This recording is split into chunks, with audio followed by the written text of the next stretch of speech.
Hey everybody, Dan here with Pain Free You. And somebody's in my spot in the corner. Look who it is. It's Finn. He's just hanging out. So I can't get deep in the corner here. So today, I wanted to talk about the problem with trying to heal. All right, I'll get to that in a minute. Smile, relax. Allow your breathing to slow down.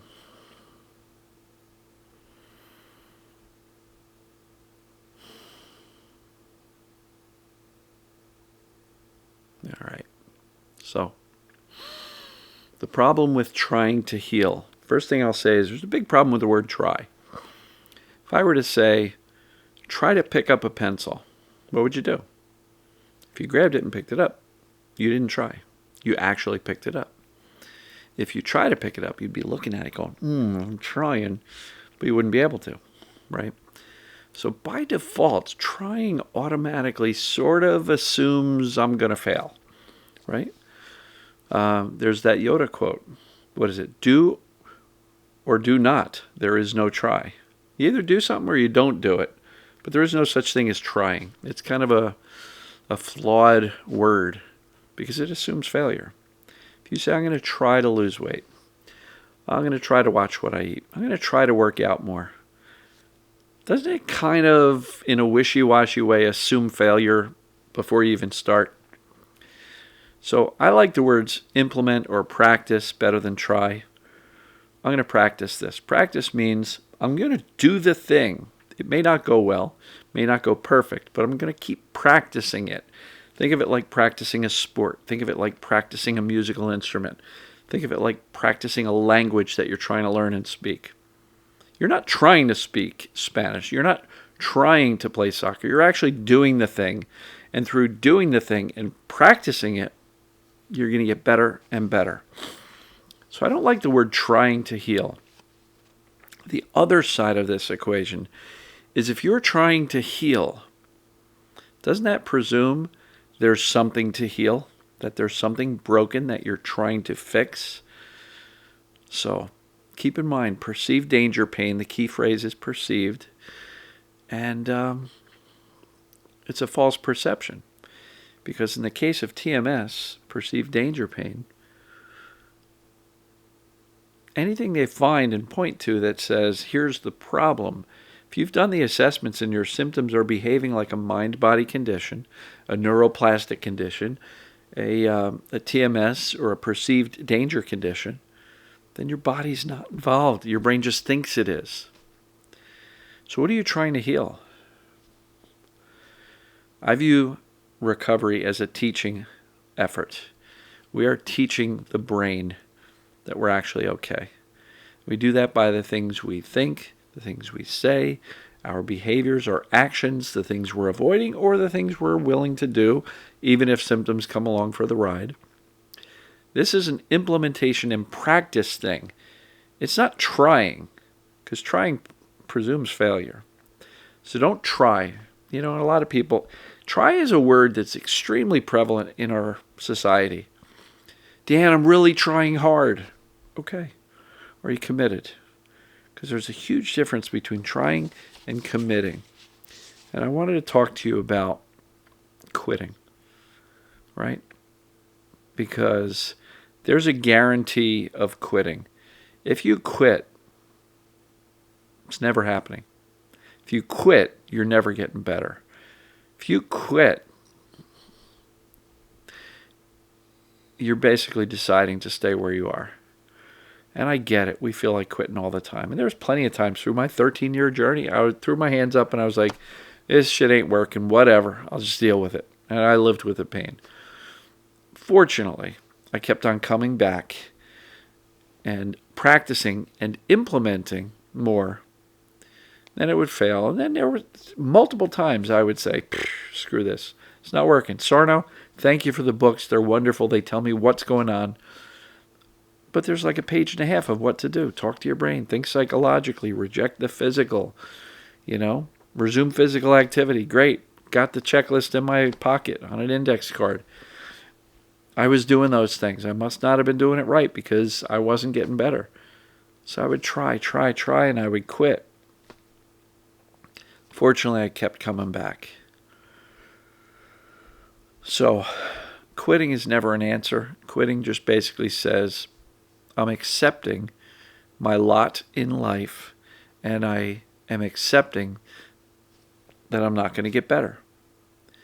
Quitting is the only way to guarantee failure. As long as you keep on getting up and implementing and practicing, you're moving in the right direction. Because with anything you practice, you get better at it over time. This is not a light switch, folks. I have so many people get frustrated. They've been freaking out for a long time, and they get like a good mindset and a can-do attitude, and they do it for 3 days, and they're like, why isn't this working? And they get frustrated. Then they get scared, and they go, maybe it's not a mind-body condition. Maybe I'm really broken. And then they go back into doubt. And I understand that. It's a common thing. That's what fear does to you. That's what symptoms will do. They're very convincing. They're very compelling that we're really in trouble. But we're not. And it's formulaic. What causes symptoms? When the brain perceives danger, it causes symptoms. Does that apply to me? There's an assessment. Is this PDP.com? Take the assessments. If it says it's a mind-body condition, PDP, TMS, perceived danger pain, is that phrase. TMS, tension myositis syndrome, for anybody who goes, what's TMS? It's a mind-body condition where the brain creates symptoms based on the perception that something's wrong. Danger. All right, so what causes symptoms? Does it apply to me? Decide. Accept that this is what's going on with me. Because without that acceptance, and you keep going, well, it might be physical, I don't know, it feels real, and I don't know, a doctor once told me, back and forth, doubt will delay recovery because doubt creates fear and the perception of danger. So it's formulaic. What causes symptoms? Does it apply to me? Accept. And then from there, you can begin to practice, implement, and teach your brain that you're actually okay. You got that? Practice, implement, teach. Don't try.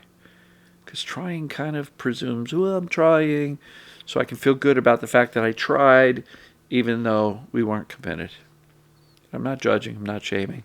It's so easy. And I went back and forth between trying and committing and trying and quitting and all of that stuff. And that's why it took me 13 years. I don't want it to take you that long. I don't want it to take you 13 weeks or days. I want you to get this stuff so you can implement consistently and start to teach and show your brain that you're actually okay. Right? Don't try, commit. Don't quit, commit. Right? Don't try, practice, implement. Learn from however it went, and then the next time you implement and practice, you tweak a little bit. You say, well, that didn't work out so well, but let me do something a little bit different today. And if you're not getting the results you would like, tweak, adjust. Ask yourself, did I expect the best? And if I got symptoms, how did I respond? Did I go right back into panic and freak out and being massively upset about it? Or was I pretty cool and chill and understanding I know what's going on, right? So, I hope this makes sense, folks. Don't quit, commit. Don't try, commit. Implement, practice, learn from your results, tweak, and do it again. Implement and practice again. That's how we get good at anything. Doesn't matter if it's mathematics, a language, a musical instrument, a sport, anything. It takes practice over a long period of time. And look, the sooner you can dial down the fear, the sooner you're going to get better. The sooner you stop going into doubt every time the symptoms really get your attention, the sooner you'll get better. This is not a matter of healing anything because by default, TMS, perceived danger pain, means there's nothing to heal. You're not broken. So, there's nothing to fix. There's nothing to heal. Don't try to heal because that assumes there's something wrong with you that you have to heal. TMS, perceived danger pain, is not a disease. It's a misinterpretation by your brain that something dangerous is going on when it is not. And the assessments are how you determine that.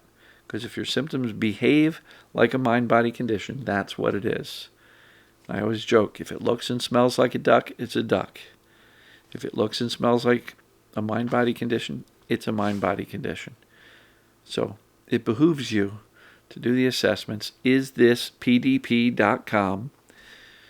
Do both assessments. There's a pain test, a link to take you somewhere else, but there's also 19 questions on that page. isthispdp.com. Do the assessments. If it says it's a mind-body condition, make a decision. Got it. I'm all in. I'm doing this. I'm committing. I'm not going to try. I'm committing to this. And if it doesn't go well, remember, you're committed. You're not just trying to see how it goes. You're committed. Because a commitment's really what it takes. And if you decide to quit, you're guaranteed not to get better. So don't do that. Really. I did that multiple times. Fortunately, I kept coming back to it. Fortunately, I eventually, accidentally, dialed this stuff in. Don't even know how I did it back then. I kind of understand that I accidentally came upon the things I teach now. The indifference, the living my life, whether symptoms were present or not talking about it anymore. I had to coach people to stop asking me about it. And over time, I did more and more. I was less and less concerned by it. And I talked about it less and less. I stopped identifying as the back pain guy in my neighborhood, at work, with my family. And I eventually got better. But for anybody who's going, well, Dan, what did you do? Through trial and error, 13 years, I figured out the stuff I teach now. So everything I teach now in these videos, that's what helped me. That's what's helping countless people around the world. I get comments daily from people saying, I'm so much better because I'm watching your videos and I'm implementing. Implementing is a key phrase. Don't just watch the videos. Watching is great. Might make you feel good for 10 minutes while you watch. Ooh, yay. I watched Dan's video. Gave me a warm and fuzzy. All right, now what? Implement. Practice. Learn from the results. Implement. Practice again. Don't quit. You can do this. So I'm going to wrap it up there. I appreciate you. I love you. And as always, folks, we'll see you tomorrow. Take care.